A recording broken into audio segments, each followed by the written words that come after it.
بسم اللہ الرحمن الرحیم الحمد للہ رب العالمین، الصلاۃ والسلام علی محمد وعلی اہل بیتہ الطیبین الطاہرین، اما بعد فقد قال اللہ تبارک و تعالی فی قرآنہ المجید، بسم اللہ الرحمن الرحیم، وَلَقَدْ يَسَّرْنَا الْقُرْآنَ لِلذِّكْرِ فَهَلْ مِن مُدَّكِرٍ، اور بالتحقیق ہم نے قرآن کو نصیحت کے لیے آسان بنا دیا، تو کیا کوئی ہے نصیحت کو قبول کرنے والا۔ خلاصہ قرآن پارہ نمبر 17۔ اس بارے میں 2 سورہ ہیں، سورہ انبیاء اور سورہ حج۔ سورہ انبیاء کے آغاز میں خداوند عالم قیامت کا ذکر کر رہا ہے۔ ارشاد خداوند ہے، اقترب للناس حسابهم وهم فی غفلۃ معرضون۔ ارشاد ہے کہ قیامت کا وقوع اور حساب کا وقت بہت قریب آ گیا ہے، لیکن اس ہولناک دن سے انسان غفلت میں پڑے ہوئے ہیں، انسان کھیل تماشے میں لگے ہوئے ہیں۔ اس کے بعد قرآن کے بارے میں خدا ارشاد فرما رہا ہے، لَقَدْ أَنزَلْنَا إِلَيْكُمْ كِتَابًا فِيهِ ذِكْرُكُمْ أَفَلَا تَعْقِلُونَ۔ بالتحقیق خدا نے تمہاری طرف ایک کتاب نازل کی جس میں تمہارے لیے نصیحت ہے، کیا تم عقل نہیں رکھتے؟ یہ بات ہمارے لیے قابل توجہ ہے کہ اگر کوئی بڑا شخص، کوئی بڑی شخصیت، یعنی انسان ہمیں نصیحت کر رہا ہو تو ہم اس کی طرف توجہ پوری رکھتے ہیں کہ یقیناً اس کی نصیحت جو ہے قابل احترام ہے اور یقیناً میرے لیے مفید ہوگی۔ لہٰذا اسی طرح خداوند متعال بھی نصیحت کر رہا ہے قرآن کی صورت میں ہمیں، لہٰذا اس پر بھی ہمیں ہر ایک آیا پر توجہ کرنی ہے۔ اس کے بعد خداوند متعال چند سوالات جو کہ توحید کے بارے میں ہیں مشرکین سے کر رہا ہے۔ ارشاد ہے کہ ام اتخذوا آلہۃ من الارض هم ینشرون، کیا انہوں نے یعنی ان مشرکوں نے زمین سے ایسے معبود بنا رکھے ہیں جو انہیں زندہ کرتے ہوں، یعنی کوئی آیا ان کے پاس کوئی ایسا معبود ہیں جو انہیں زندہ کرتے ہوں؟ یعنی یہ ایک سوال ہے کہ یقیناً وہ اللہ ہی ہے جو زندہ کرتا ہے اور موت دیتا ہے۔ اس کے بعد وہ جو مشرکین کہتے ہیں کہ ایک سے زیادہ خدا ہوتے ہیں یا ایک سے زیادہ خدا ہیں، تو کیا ارشاد ہے کہ لو کان فیہما آلہۃ الا اللہ لفسدتا، اگر ایک سے زیادہ خدا ہوتے تو فساد ہوتا، نظام درہم برہم ہو جاتا۔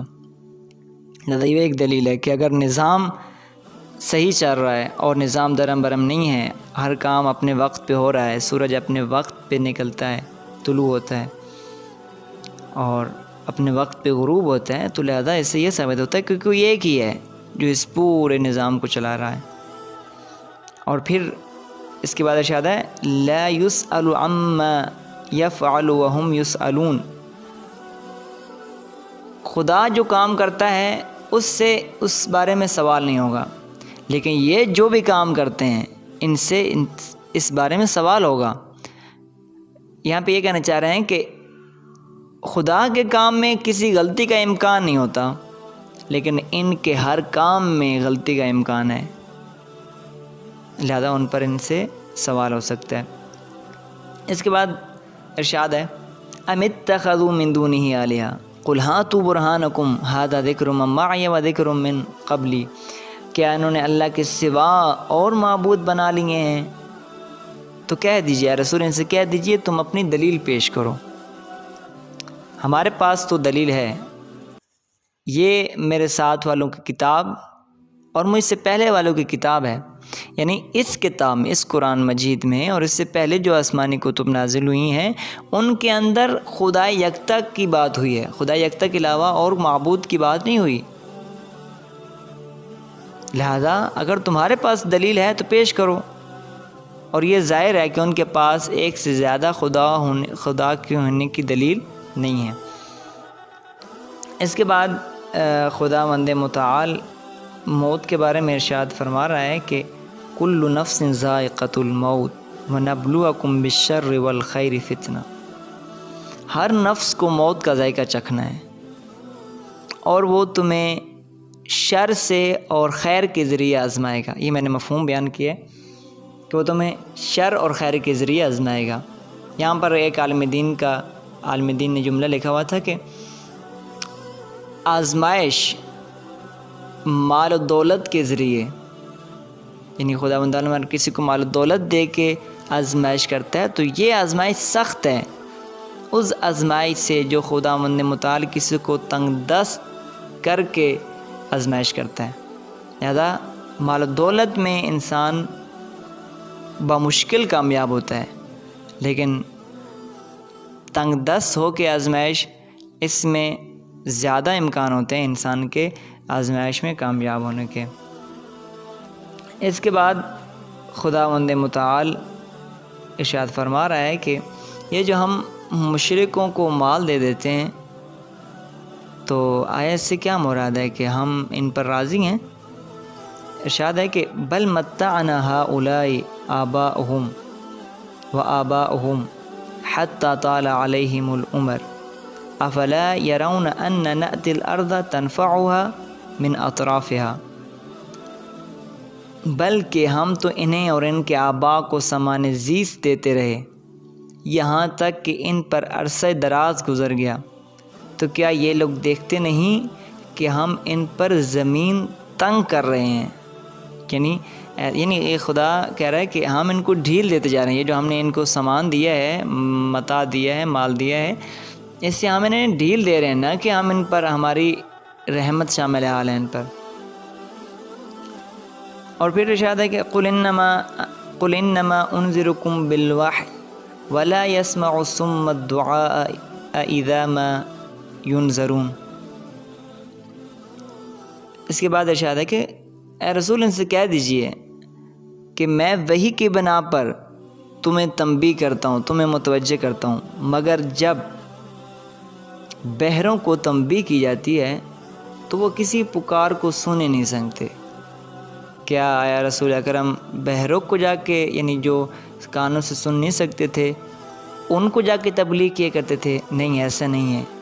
اس سے مراد یہ ہے کہ ان کے اندر، ان کے دلوں پر، ان کی سماعتوں پر مہر لگ چکی ہوتی ہے، جس کی وجہ سے خدا نے ان کو بہرا کہا ہے، اور ان پر تبلیغ کا کوئی اثر نہیں ہوتا۔ اس کے بعد رسالت کا ذکر ہے، یعنی انبیاء و مرسلین کا، اور رسالت کے ضمن میں 17 انبیاء کا ذکر ہے۔ کچھ انبیاء کا قصے قدر تفصیلی بیان ہوئے ہیں، اور باقی جو ہے اجمالاً ان کا نام آیا ہے یا بہت ہی قلیل ذکر کیا گیا ہے۔ اور ان انبیاء سابقین کے قصے بیان کرنے کے بعد خداوند متعال اپنے حبیب سے اور ارشاد فرما رہا ہے کہ وما ارسلناک الا رحمۃ للعالمین، اور ہم نے آپ کو نازل نہیں کیا، آپ کو بھیجا نہیں، مگر تمام عالمین کے لیے رحمت بنا کر۔ لہذا یہ رسول، باقی جو بھی انبیاء ہوتے تھے وہ اس قوم کے لیے ہوتے تھے، ایک ملت کے لیے ہوتے تھے، لیکن جو رسول اکرم ہیں یہ تمام عالمین کے لیے رحمت بن کر آئے ہیں۔ اس طرح خداوند متعال نے پھر نعمات، البتہ یہ جو نعمات ہیں یہ خداوند عالم نے ایک ساتھ بیان نہیں کی، یعنی پورے سورہ انبیاء کے اندر سے اکٹھی کی گئی ہیں۔ خدا ارشاد فرما رہا ہے کہ ہم نے آسمانوں اور زمین جو کہ دونوں باہم ملے ہوئے تھے، ہم نے دونوں کو جدا جدا کیا۔ اس کے بعد ہر جاندار کو پانی سے ہم نے بنایا ہے، ہم نے زمین میں پہاڑ بنائے۔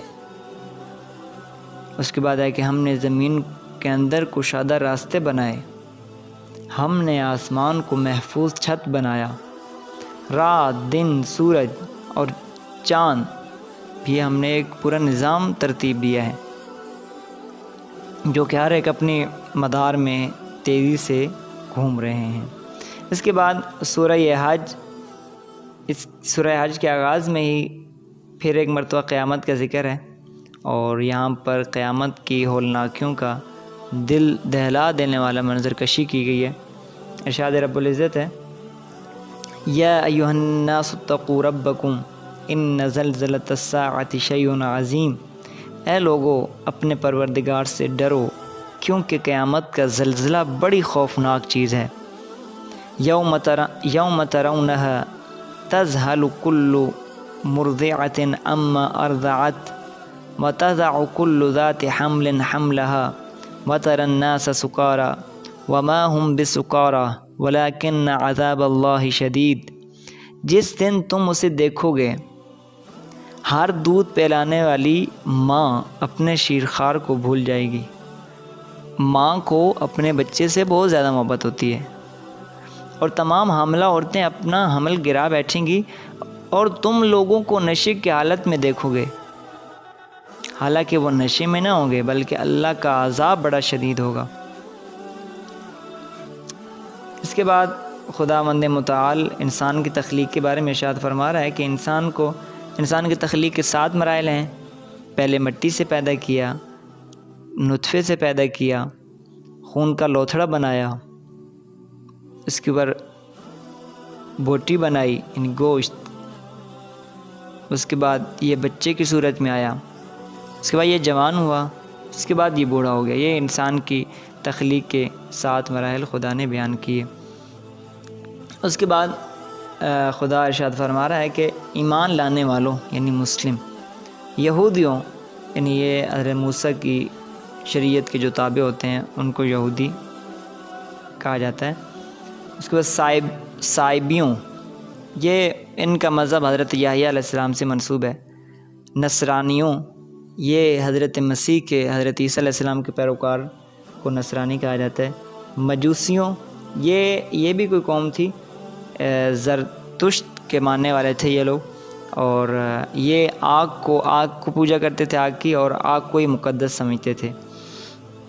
مشرکوں یعنی غیر اہل کتاب جو مشرک ہیں، ان سب کے درمیان خدا قیامت کے دن فیصلہ کرے گا، لہذا بھی ان کے درمیان فیصلہ نہیں ہوا، خدا قیامت کے دن ان کے درمیان فیصلہ کرے گا۔ اس کے بعد حضرت ابراہیم علیہ السلام کا اعلان حج، جو کہ ہر شخص نے سنا تھا خداوند عالم کی قدرت سے، آپ نے اعلان کیا تھا مکہ کی سرزمین سے، جو ہر فرد تک پہنچا تھا۔ مومنین کی 4 علامات بیان کی گئی ہیں کہ مومنین اللہ کا خوف رکھتے ہیں اور مصائب پر صبر کرتے ہیں، جب ان پر کوئی مصیبت آتی ہے اس پر صبر کرتے ہیں، نماز کی پابندی کرتے ہیں، بہت اہم ہے، نماز کی پابندی کرتے ہیں۔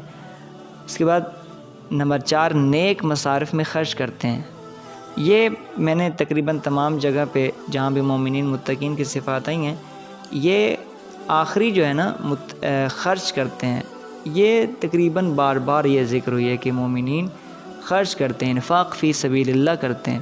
لہذا خداوند متعال سے دعا ہے کہ وہ ہمیں ان تمام باتوں پر جو ہم کرتے ہیں ہمیں خود عمل کرنے کی، اور آپ تمام سامعین کو خداوند متعال عمل کرنے کی توفیق عطا فرمائے۔ وآخر دعوانا ان الحمدللہ رب العالمین۔